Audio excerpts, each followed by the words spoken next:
everyone, it's me, Nikki, and today I'm here for my September wrap-up and my October TBR. I just thought I'd do it all at once. So, let me thing around. And then I'm actually going to put these books up because I haven't been doing that after I've talked about them. So I was like, let's do something different for October. And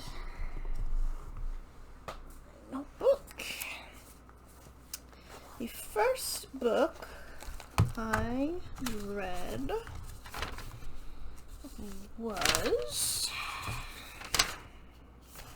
A Conspiracy of Truths by Alexandra Roland. I believe I don't know if there's two books in this series, but I don't know if they're considered a duology. But this is the first book. I actually really liked it. It was a little different than I thought. I thought like the main character, Chant, was going to be out and about, but he wasn't. He was basically locked up in jail the whole time. So it's a lot of intrigue and politics. So if you don't like that, this is not the book for you. However, it is pretty funny. Chant himself is funny, and the way he is a storyteller. That's what Chant is. That's not his name. That's his like job description. So there is a lot of storytelling in this, and the way he tells stories and describes people is really funny. I have page 50 marked down as an example.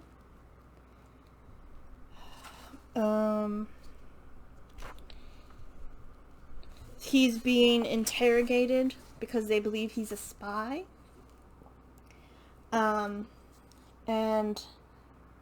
they were like, were you in this place? And he goes, yeah.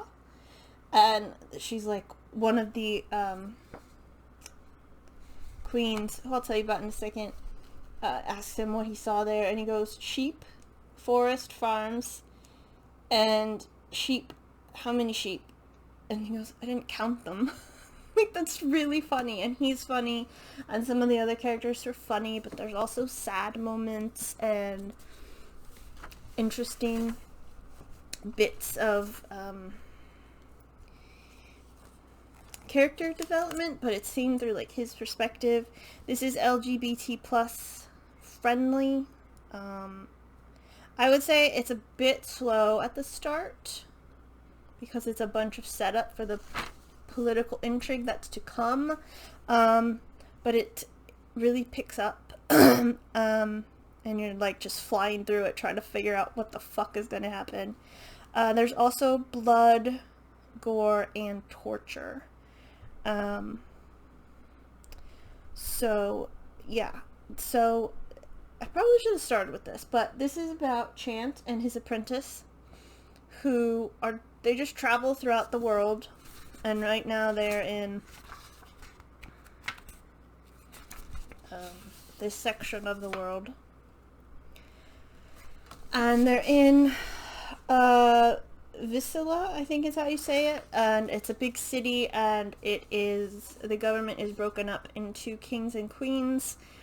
So you have like the queen of law, the queen of spies, but they have and it's a special name for it, the queen of commerce, the king of something, and the queen of something else. I can't remember all of them. And that's really, they're all the queens in particular, because the king is the only king and he's really old, but all the queens are fighting over him, especially the spy queen and one of the martial queens. There's like a queen of, it's not war exactly, but she like controls the police and all that stuff, and then there's a queen of like the court system, and then the queen of commerce is exactly what you think a queen of commerce would be. And yeah, I just thought it was really interesting, and I'd like to read the second one because I believe it's about his apprentice all grown up and having to deal with the trauma of what happened here, because it's pretty traumatic for the poor boy. He's only like 18, and stuff happens to Chant that he has to witness, and it's pretty traumatic for the poor boy. Next is She Who Became the Sun, which I did a whole review about, which I'll link down below. So if I say I love it, I'm going to buy, this is the ARC copy, so I'm going to buy a retail copy, and I'm going to get the second one. I think it's just a duology. Let's see. Next I read, right after that, that is a Chinese historical novel set in the 1300s, and then I read The Dragon from Guangzhou, which is a Chinese historical novel set in the 1800s. It's historical fiction about real pirates. The three main characters are all real pirates. And the main character is, I've forgotten her name. It's different in the book. But she's a female pirate, and she just so happens to be the most successful female pirate, and the most successful pirate in general. Let me see. Most successful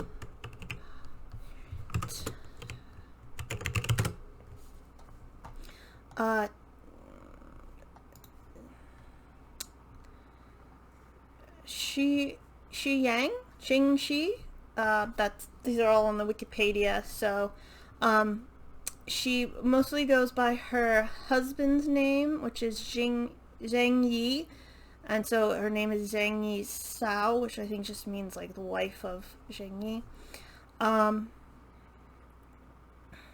Qingxi. I'm not sure how to pronounce it. I ran across that problem in the She Who Became the Sun, and I did look up the names, but it's not. I tried, but it didn't happen. And then, so she, in the book, and perhaps in real life, she was a prostitute on a floating brothel, and she, in the book, she is kidnapped by Zheng Yi and married to him, and she makes sure that she gets half of his profits, and she's pretty smart in the book. She has a threesome with him, her husband, and in the book they call him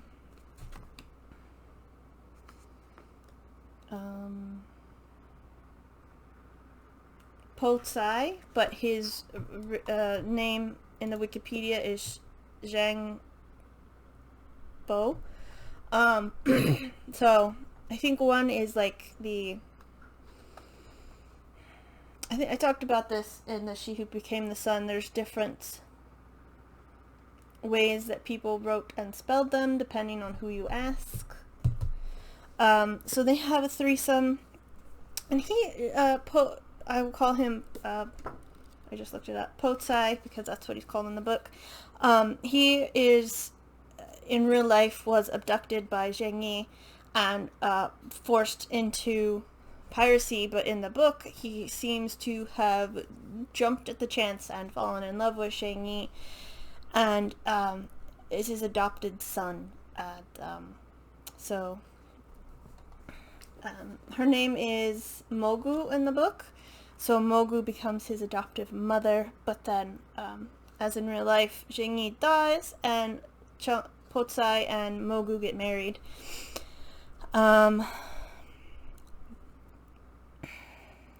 And it's just basically about her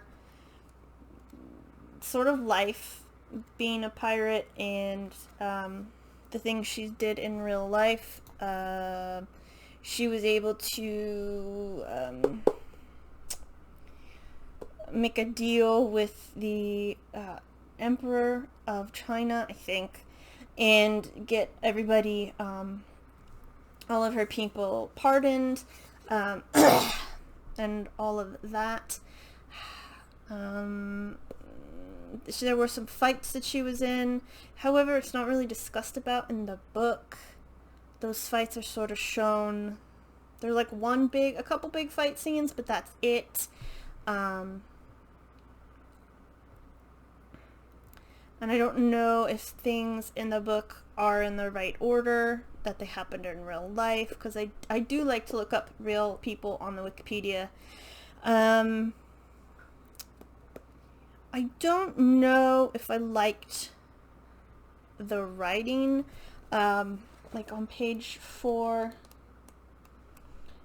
Mogu has a friend, Chun Tao, who they basically grew up together, and she says Mogu calls her lifelong pal. And I know you can say that, but that just seems weird to me. And then when the author says what Mogu or Chun Tao's or something means, they'll put it in parentheses instead of like having a footnote, which is weird. Potsai calls Mogu mommy, which was weird to me. It's not a long book. I read it basically in like a day. The chapters are pretty short. I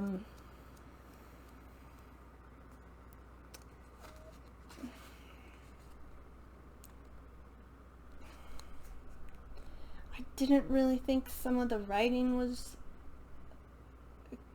good. Sometimes it was just strange to me. Mogu is addicted to opium in this, which was probably true, because this is when the opium wars were going on, or they were about to happen. But it happens like a lot, and it got kind of like, I don't know, I feel like maybe she was, it doesn't say on the Wikipedia or anywhere else I could find, but I feel like if she took control after her husband's death, she was probably smarter than that. And it doesn't really talk about like her early life except in flashbacks, and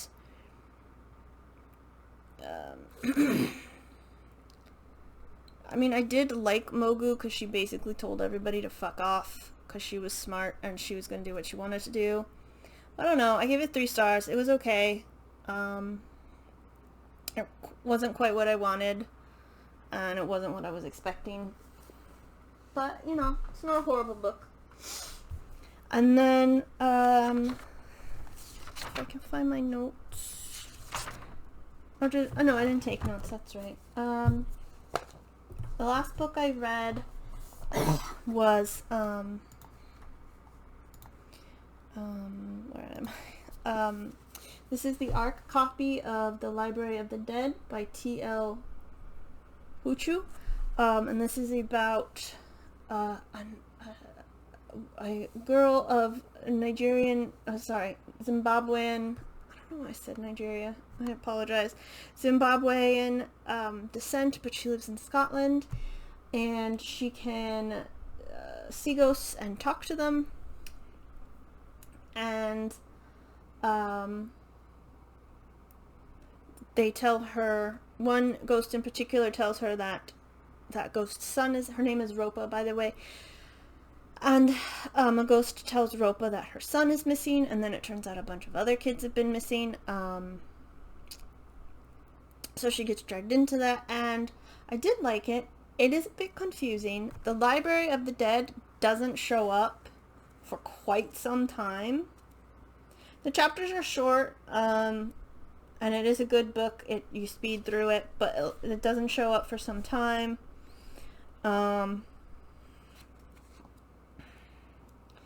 And I thought she was just like, I don't know a lot about Scotland, and this is in Edinburgh, and I thought she was just like in a poor part of Edinburgh, but it turns out to be like a dystopian thing going on, because you run into people and you say long live the king, And I'm like, oh, it's just in the future, but then they say long may he reign.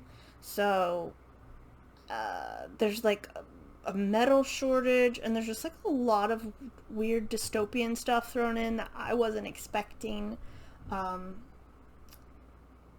So it's interesting. I like the characters. And even when the library does show up, she doesn't go there a lot. She does go there to meet her friends that help her with the case.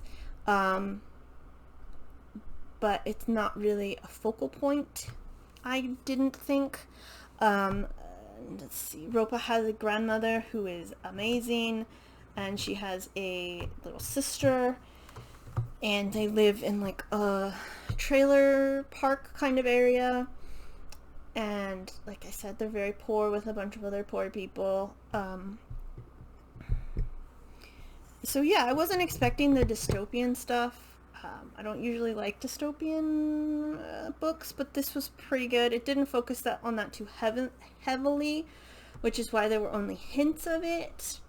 What else? Oh, and Ropa really grew as a character, because in the beginning she was just all about making money.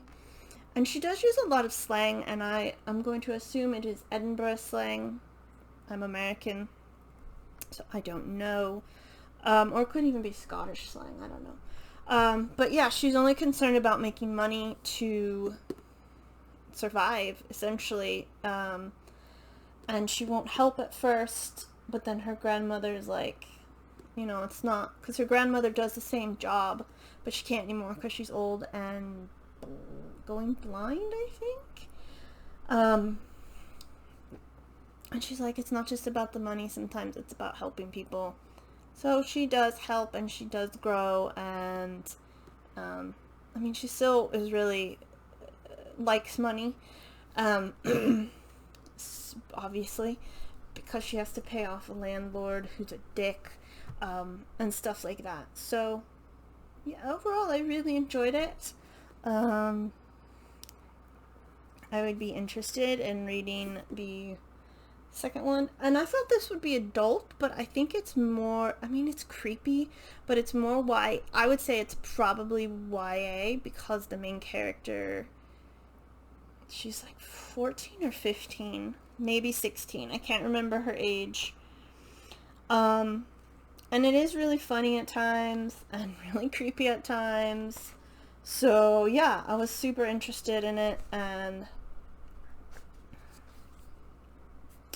yeah, definitely a good read, especially going into October if you have this. So those are the books I read. Those were all for the Magical Readathon at G, and I was supposed to read at least 2 more, I think. Let me check.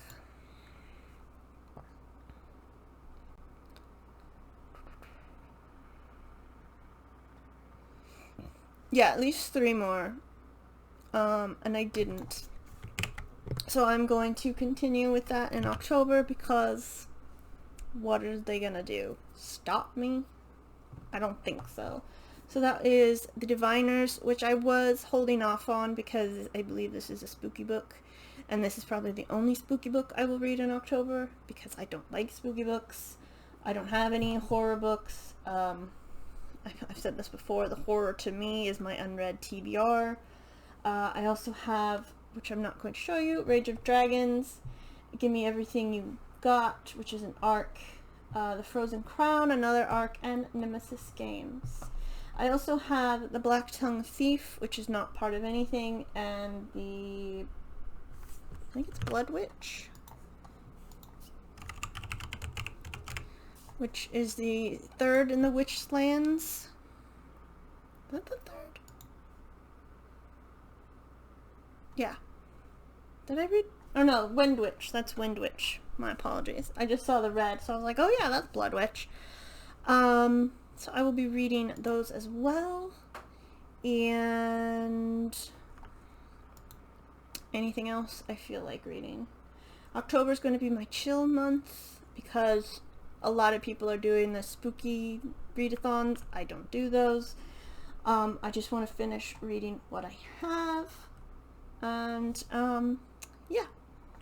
So that's it. Thank you for watching. I hope you enjoyed my ramblings. I hope you're having a lovely day, and I will see you in the next video. Goodbye.